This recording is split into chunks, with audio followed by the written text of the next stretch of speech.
Ladies and gentlemen, get your las guns out. It's time to talk about how to be a good astra militarum player, right?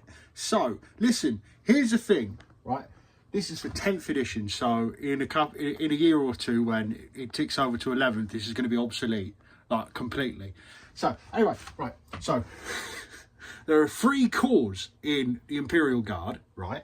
Which is infantry, armour, and arty. Now, artillery and armour are pretty much the same thing, at least in some instances, right? Because ultimately the artillery, unless it's infantry artillery, it's typically just a big gun on a chimera chassis, right? But we're not talking about law, we're talking about gameplay, right? So anyway, a good list should have 40%, 20%, and no, maths. This is why it's taken me so long, right? So it should, because there's 3 of them, it should be 33, 33, 33. But here's the thing with Imperial Guard. It's primarily, you're going to be throwing a lot of infantry at these motherfuckers, right?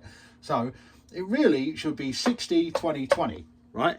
But these 2 20s, I would actually, because I do a lot of 1,000 point games, I don't have a lot of time, nor the budget, points-wise, for artillery. Also, monetarily wise, because, well, models are expensive, Jesus Christ. But, so, for 1,000 points at least, because I'm a 1,000 point player, it's infantry and armour. Now, the last 1,000 point game I played in 10th edition, I used just armour, which worked really fucking well, like, worryingly well. But,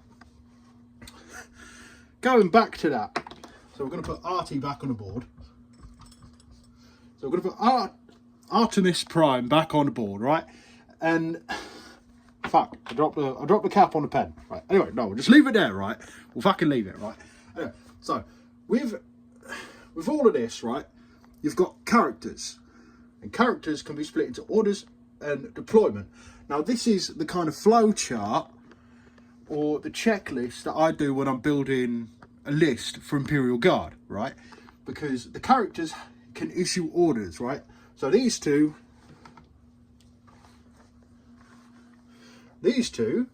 are very important, right? Characters that give orders, right? Because the infantry need orders, the armour needs orders, the artillery, you can leave them, but orders can sometimes help, especially with them. But, you know, these 2 need orders, right? So, and characters, you need to deploy them with the right units, with the right armour, right? Right, I took the mask off, it's fucking boiling in here, and it kept falling down and covering my face. Right, so, basically, right, so, here's the spread, right? Now, I've done shorthand because I've only got a limited amount of board space to get all this information to you, the viewer, right? If you like this, leave a like, please. Please, they're holding my family hostage, help. Anyway, no. So, we're going to start with armour because Imperial Guard, you think of the rumbling of tank treads, you hear that one song, you know, I'm a mean and killing machine, be to the place where I need to be, all that shit, right? Tank Commander, you have the Rogel Dawn or the Lehman Russ variant. Now, depending on your flavour, right, I've always taken a Rogel Dawn Tank Commander because it's got some punchiness to it, right? But the Lehman Russ, don't discount the Lehman Russ, right? Both of these, you can take varied loadouts. You can only take a limited loadout with the Rogel Dawn because it's very recent, right? But the Lehman Russ, there's like 9 different variants, right?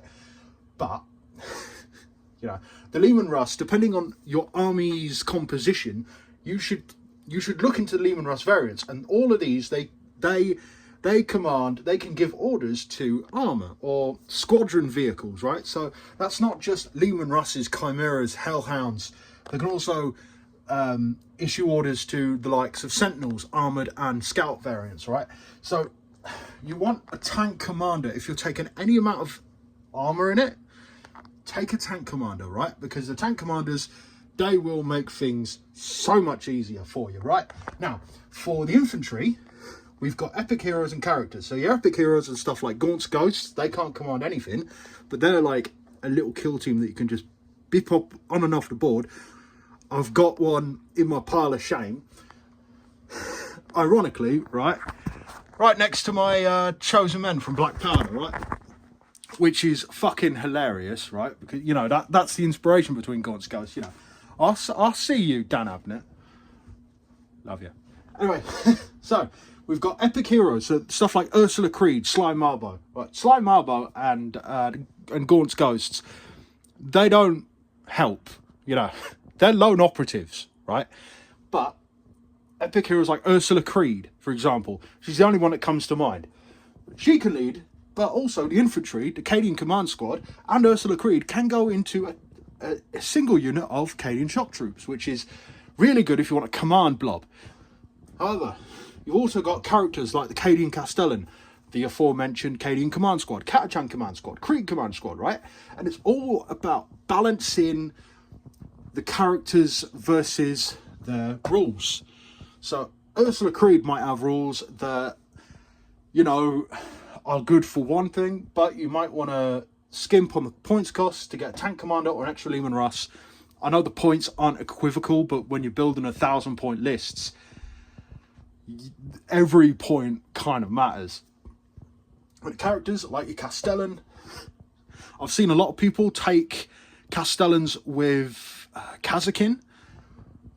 But you know, sometimes, and also the Militarum Tempestus lot. We can't forget the Militarum Tempestus, right? Now, I haven't mentioned flyers because they're kind of shit. I like flyers. I've got a Valkyrie over there, but it's kind of heartbreaking because they're kind of shit. Anyway, so with the infantry, you want a lot of infantry. Now, for 1,000-point games, balancing infantry with armor is going to be kind of difficult because it's only 1,000 points. If you've got 2,000, you can take 1,000 worth of infantry and 1,000 worth of armor and artillery, and that's the good that good three core model that I think it was Morty and Glory who put that out. And I love Morty and Glory. He's been a great help. He's a lot more succinct in this, right? He's a lot less rambly, but ultimately you want a good balance between infantry and armor. Now, depending on the detachment you rule, because I like the combined arms, and I like Hammer of the Emperor, I like Bridgehead Strike for the Tempestus Scions, because I'm all about that look with the Tempestus Scions. Like, they look so cool. And also, their gameplay, they fuck, right? They fuck. They fuck. Anyway, did I mention that the Militarum Tempestus fucks? Anyway, also, things like Commissars. Now, Commissars are cool in the lore, but the only Commissar that's worth following is Colonel Commissar Ibram Gaunt. And you can't attach him to any units. But depending on your detachment, you might want to have more infantry than armor or more armor than infantry. Like the combined arms, you want both. It's kind of in the name. It's combined. But if you're running like Hammer of the Emperor, go hard as fuck on the armor, right? Because the last 1,000-point game I played, it was Imperial Guard versus Leagues of Votan, and I took a Hammer of the Emperor armor only. It was 6 models versus like 26.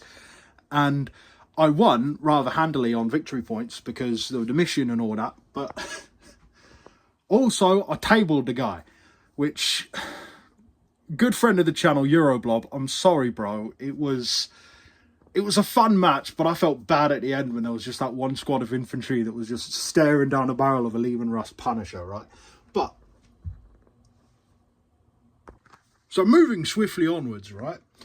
I have some information here for you. Now, because I am more of an armor-focused player, all of this information, all of this video, right, is a returning player's sort of view as far as 10th edition. I've played a couple of games and I've lost a couple, won a few. You know, Guard's in a surprisingly good place. Like I remember it was the Primaris release that actually I started tapering off because I went self-employed and I couldn't afford the hobby, and then I just got kind of bored of it and then I just left. But now I'm back, and I was a Guard player. I was a bit disaffected back then. I do like the Primaris. Don't get me wrong. I like the Primaris. But las gun, 24-inch range, 1 attack, hitting on 4s, strength 3, AP 0, 1 damage with rapid fire 1. So that means if we're in 12-inch range and you've got 20 las guns, remember what I said about the orders, right? Because the take aim order means you're hitting on 3s, not 4s. With a rapid fire 1, you get an extra attack for every hit. I think I've got the rules up here. Yeah, no. So just rapid fire 1 anyway. If you're within 12 inches, so you get that 20-man blob of Cadians right up in that guy's grill. Suddenly, 20 lasgun shots turn into 40 hitting on 3s if you got the right. What's the word? If you've got the right orders, if you use take aim, then that's hitting on 3s, which, you know, that is absolutely fucking diabolical, mate. And now we go down the Lehman Russ Exterminator with the Exterminator autocannon. Now, this is busted in 10th edition. I suspect it's probably gonna get tweaked in the next edition or in a balance update, but Withering Hail is the rule on the Exterminator, and basically in the setup you want your Exterminator to pick out a target. If it hits, you're good, because that target then has basically an extra AP added to it by all other attacks made against it for that turn. Now, lasguns hitting on 3s, AP -1 with 2 attacks each. So you've got a 20-man blob of Cadians with, you know, rapid fire. You've just marched 2 20-man blobs of Cadians right up the board. Maybe your enemy's got an Armiger Warglaive or something, you know, or like something big that you want to take out, or maybe just an extra blob of fucking guys.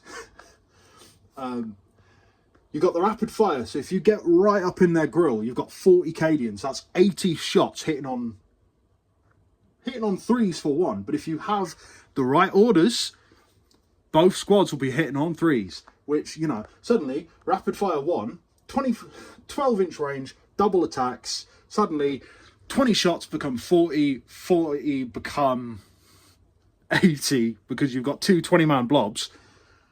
With that extra AP, because you need to resolve this first, you need to resolve the Exterminator on your target to get that extra AP 1, you can pretty much take out anything you want with 2 squads of Cadians, right?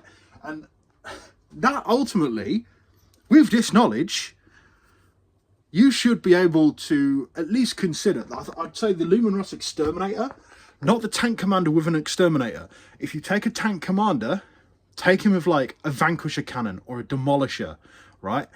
But take a Lehman Russ Exterminator, just a Billy basic one. Maybe give him some Melter. Maybe, you know, Melter and las cannons for the extra weapons, for, like, you know, the hull and the sponson weapons. So he's got some extra anti-armor, or you can take him however you like. The first and only regiment is the best. No, the first and only Lehman Russ tank I bought was a Lehman Russ, just like the basic version, which I built into a Vanquisher, and I love the Vanquisher tank, but had I known the Exterminator was so fucking busted, I would have taken that instead. Anyway, with that extra AP, this guy attacks first. In my opinion, the Lehman Russ Exterminator is an auto-include for any, like, forward-minded guard list, at least for this edition. But that's my thoughts. If you've got other thoughts, if you think I'm wrong, please put it in the comments. I would love to chat about this, because I'm getting back into the hobby. This is all from a couple of weeks of getting back into the hobby. My name is Jackal. I love you and leave you. Peace and elbow grease. Love ya.